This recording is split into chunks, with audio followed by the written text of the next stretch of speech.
Hey there, my wedding planning friends, and welcome back to my channel. If this is your first time here, thanks so much for clicking on my video. I'm Emily Summer. I'm a wedding planner based in Montana, and I make weekly videos on wedding planning tips and advice. So today we're going to talk about details for your wedding that you should stop pinning, remove from your mood board, and move on from when it comes to wedding planning.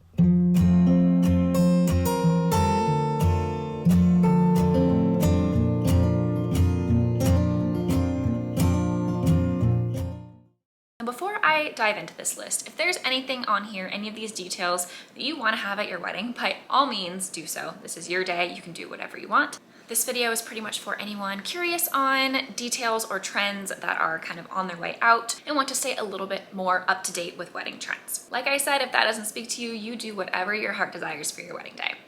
Now this list is compiled from opinions of professional wedding planners from both Martha Stewart weddings, brides, and then some opinions of myself. So don't completely come at me for this list.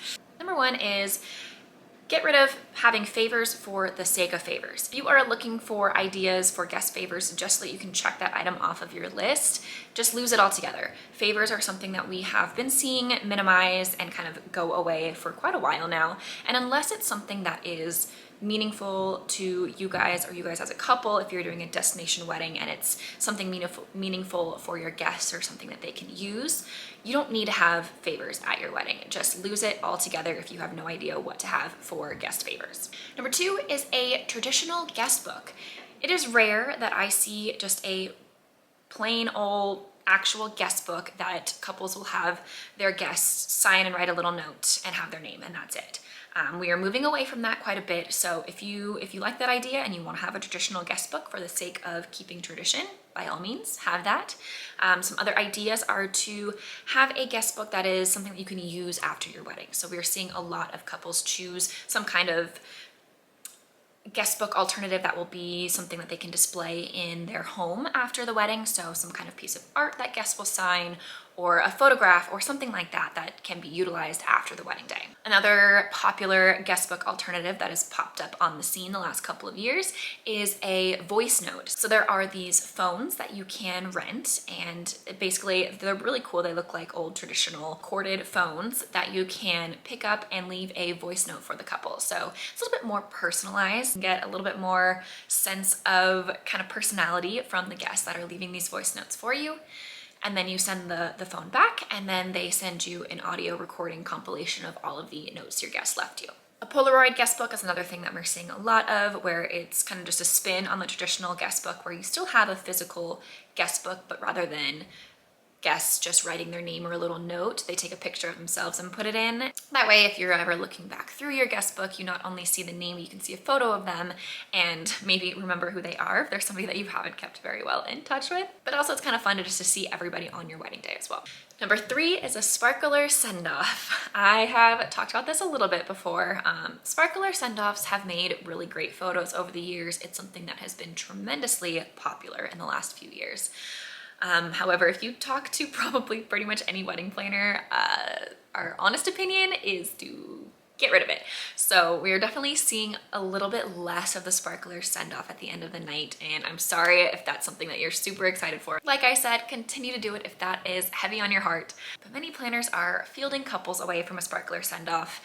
It is just so overdone when you are working in the industry, when every single wedding is doing a sparkler send-off. Just not really unique anymore. Sure, it makes good photos, but if you are doing a sparkler send-off at the very end of the night, it can just get so difficult to round up however many people are going to be there at the end of the night, especially if they're drinking. Trying to get them to do anything remotely organized is like pulling teeth. If you really like the photos with sparklers, maybe just have that be something that you and your partner do with your photographer, like separate. You can still light sparklers, you can still have fun pictures with just the two of you and some sparklers without having to make it a full organized affair. So, number four, geometric arches. This trend came in hot and fast, and it kind of left just as quickly. So we saw a lot of those geometric arches, whether it was a triangle or the hexagon was super popular for a couple of years, and it kind of went away just as quickly as it came. So if you've been looking at photos and you really like a geometrical shaped arch, you're probably going to be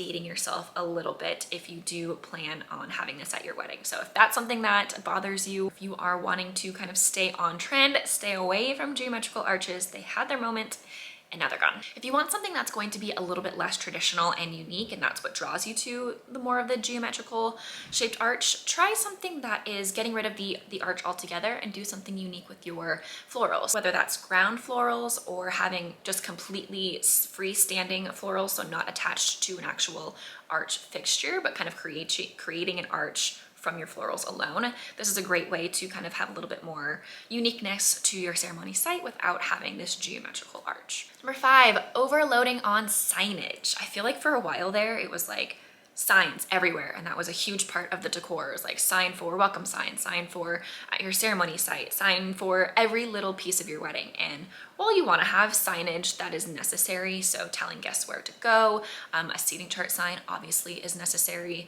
signage for the bar to let them know menu items that are available, anything that's necessary, sure. You don't need to have an itinerary, you don't need to have a schedule for your guests. You don't need to have a sign at your ceremony site just for the sake of having a sign at your ceremony site.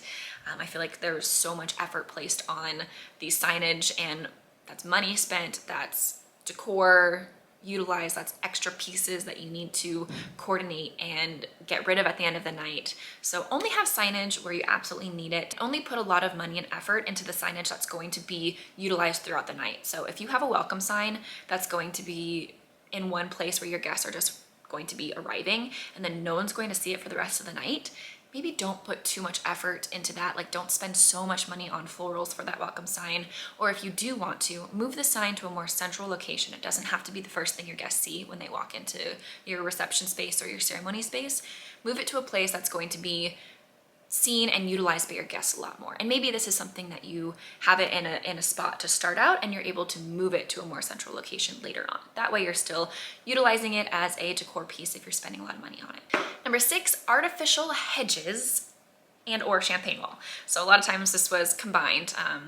Artificial hedges, you've probably seen a lot of pictures of like a backdrop, basically like a wall with artificial greenery on it, and it kind of is meant to look like an artificial hedge. This again was very popular for a while. Now it's getting to the point where it's just a little bit on the cheesy side. It's kind of overdone. If it's artificial, you can tell, you're gonna know. If you have an opportunity to do this with real greenery, then I think that is not in the same classification as this. But a lot of times we saw the artificial hedges paired with a champagne wall. And I think champagne wall in general should also go away. It was cool for a little while, it makes cool pictures, but the actual like logistics of a champagne wall, it's just not so great. If you want to have champagne for your guests as kind of like a welcome champagne, you can have a really cool champagne setup where you have maybe a unique piece of furniture that you can have champagne set out on, but have somebody there that's going to be able to pour and serve it immediately.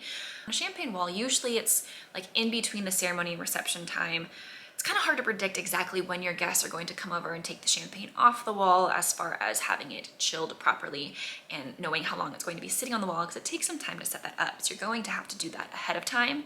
And then a lot of times guests don't know if they can either even take the champagne off the wall, they feel weird being the first one to do so, and ends up just kind of sitting there for a while. And if you're doing an outdoor wedding, if it's a hot day, champagne is not going to stay chilled for very long. So have some other kind of welcome champagne alternative where it can be served by a bartender so it can stay nice and chilled and fresh and bubbly for your guests. And finally, number 7 is oversized bouquets. For a while, we saw these huge, lush bouquets for brides, and I love a big bouquet. I think they're gorgeous. But when it comes to your bridal bouquet, you don't want that to be your focal point. You don't want it to completely take away from you and your dress and overwhelm you as the bride, whether that's walking down the aisle or in all of your bridal portraits. You don't want that to be the only thing that the eye is drawn towards. It's like, dang, that bouquet is as big as she is. So steering away a little bit from the huge, cascading, very large and lush bridal bouquets, and just bring them in just a little bit. You can still have kind of that wild look where the greenery is kind of outflowing from the bouquet or maybe cascading, but doesn't have to be a huge bouquet in order to do so. So those are just some items if you are curious about what is trending, what is kind of outdated and to get rid of. Those are 7 details that wedding planners are advising to move away from and stop saving to your inspiration board. Hopefully you found this video helpful. If you did, please like and subscribe to get weekly videos on wedding planning tips and advice, and we'll see you next week.